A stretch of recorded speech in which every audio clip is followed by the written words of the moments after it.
অন্তর্বর্তীকালীন সরকারের প্রধান উপদেষ্টা ডক্টর মোহাম্মদ ইউনূস কেন্দ্রীয় শহীদ মিনারে ভাষা শহীদদের প্রতি শ্রদ্ধা নিবেদন করবেন। আমরা সরাসরি চলে যাচ্ছি সেখানে। দর্শক, আমরা দেখতে পাচ্ছি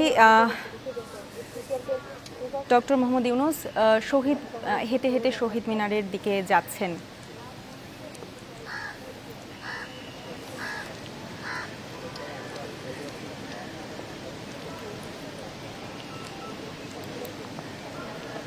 এর আগে তিনি জাতীয় স্মৃতিসৌধে মুক্তিযুদ্ধে বীর শহীদদের প্রতি শ্রদ্ধা জানিয়েছেন।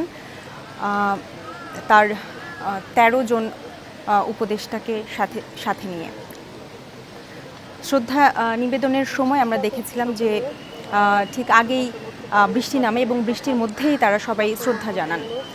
আজ সকাল ৯টা ৫০ মিনিটে বৃষ্টির মধ্যেই ফুল দিয়ে প্রধান উপদেষ্টা প্রথমে ৭১-এর দেশের জন্য প্রাণ দেয়া জাতির সূর্য সন্তানদের প্রতি এককভাবে শ্রদ্ধা নিবেদন করেন। এরপর বাকি ১৩ উপদেষ্টাকে সঙ্গে নিয়ে শ্রদ্ধা নিবেদন করা হয়। বৃষ্টিতে ভিজে ভিজেই তারা শ্রদ্ধা জানান। আইনশৃঙ্খলা রক্ষাকারী বাহিনীর সদস্যরা এ সময় ছাতা নিয়ে আসেন। আমরা দেখতে পাচ্ছি ডক্টর মোহাম্মদ ইউনূস বেদির দিকে হেঁটে হেঁটে যাচ্ছেন।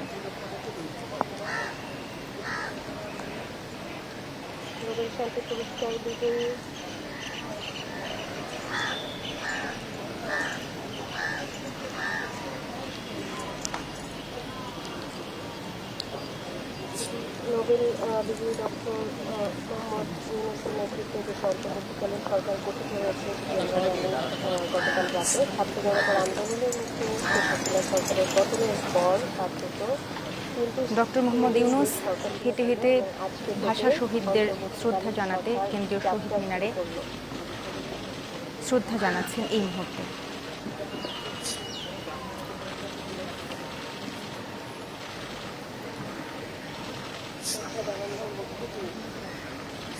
কার্যক্রম এই সরকারের কার্যক্রম শুরু করলেন। শহীদদের স্মরণ করছেন, ছাত্র আন্দোলনের মহান শহীদদের স্মরণ করছেন নোবেল বিজয়ী অর্থনীতিবিদ এবং অন্তর্বর্তীকালীন সরকারের প্রধান ডক্টর মোহাম্মদ ইউনূস শ্রদ্ধা নিবেদন শেষে আমরা জানি যে ছাত্র জনতার আন্দোলনের মুখে এই মুহূর্তে সরকারের পতনের পর কার্যত 3 দিন দেশ সংঘর্ষণীয় ছিল এবং গতকাল বৃহস্পতিবার রাতে বঙ্গভবনে 17 সদস্যের অন্তর্বর্তী সরকারের 14 জন শপথ নিয়েছেন। সরকারের প্রধান উপদেষ্টা হিসেবে দায়িত্ব নিয়েছেন ডক্টর মোহাম্মদ ইউনূস। প্রধান উপদেষ্টা হিসেবে শপথ নেওয়ার পর গত রাতে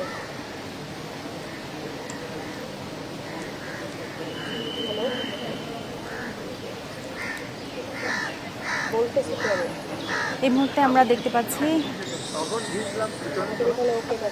উপদেষ্টা মণ্ডলীর সদস্য সালেউদ্দিন আহমেদ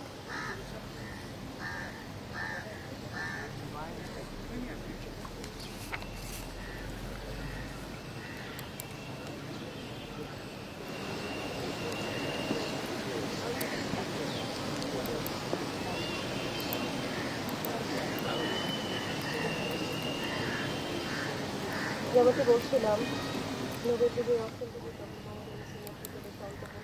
সরকার গঠন হওয়ার পর এর ঠিক আগেই জাতীয় স্মৃতিসৌধে মুক্তিযুদ্ধে বীর শহীদদের প্রতি শ্রদ্ধা জানিয়েছেন অন্তর্বর্তীকালীন সরকারের প্রধান ডক্টর মোহাম্মদ ইউনূস সহ 14 জন উপদেষ্টা।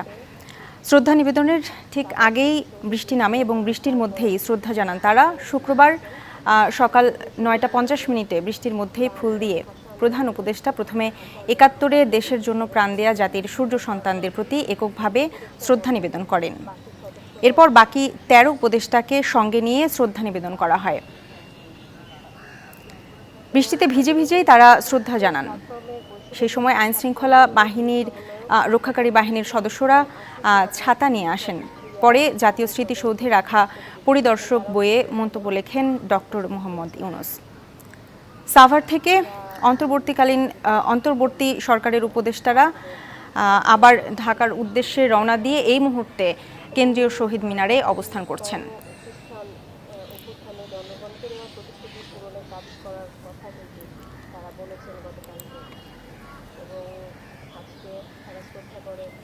স্মরণ করছেন ভাষা আন্দোলনের মহান ভাষা আন্দোলনের আদর্শে নতুন বাংলাদেশ নির্মাণের পক্ষ থেকে এই সরকারের মোট উপদেষ্টা পরিজন 4.5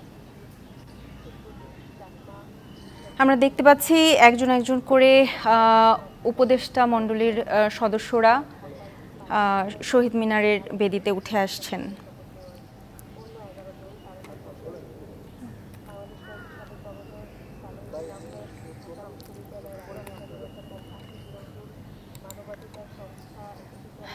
এর ঠিক আগেই জাতীয় স্মৃতিসৌধে মুক্তিযুদ্ধে বীর শহীদদের প্রতি শ্রদ্ধা জানিয়েছেন অন্তর্বর্তীকালীন সরকারের প্রধান ডক্টর মোহাম্মদ ইউনূস সহ 14 জন উপদেষ্টা।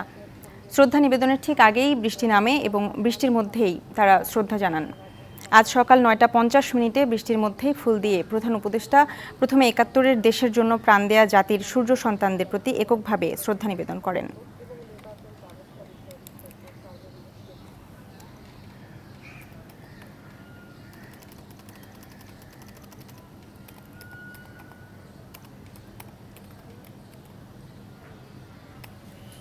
উপদেষ্টারা শপথ নিলেও কে কোন মন্ত্রণালয়ের দায়িত্ব পাচ্ছেন তা এখনো ঘোষণা করা হয়নি আমরা জানি। তবে গত কয়েকদিন সরকারের মন্ত্রিসভার আকার অন্তর্বর্তীকালীন সরকারের আমরা দেখতে পাচ্ছি উপদেষ্টা মণ্ডলীর সদস্যরা এই মুহূর্তে হেঁটে হেঁটে কেন্দ্রীয় শহীদ মিনারে শ্রদ্ধা জানানোর জন্য আসছেন। এরপর সবাই মিলে তারা একসাথে শ্রদ্ধা নিবেদন করতে যাবেন।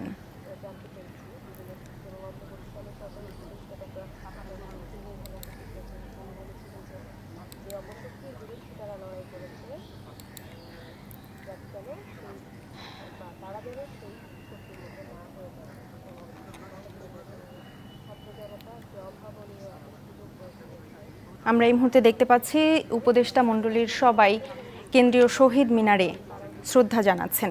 সেখানে আছেন brigadier general M Sakhawat Hossain, doctor Saleh Uddin Ahmed, অধ্যাপক আসিফ নজরুল, ফরিদা আখতার এবং সৈয়দ রিজওয়ানা হাসান, বৈষম্য বিরোধী ছাত্র আন্দোলনের সমন্বয়ক নাহিদ ইসলাম এবং আছেন শারমিন মুর্শিদ, আদিলুর রহমান খান। তারা সকলেই এই মুহূর্তে শ্রদ্ধা নিবেদন করছেন কেন্দ্রীয় শহীদ মিনারে।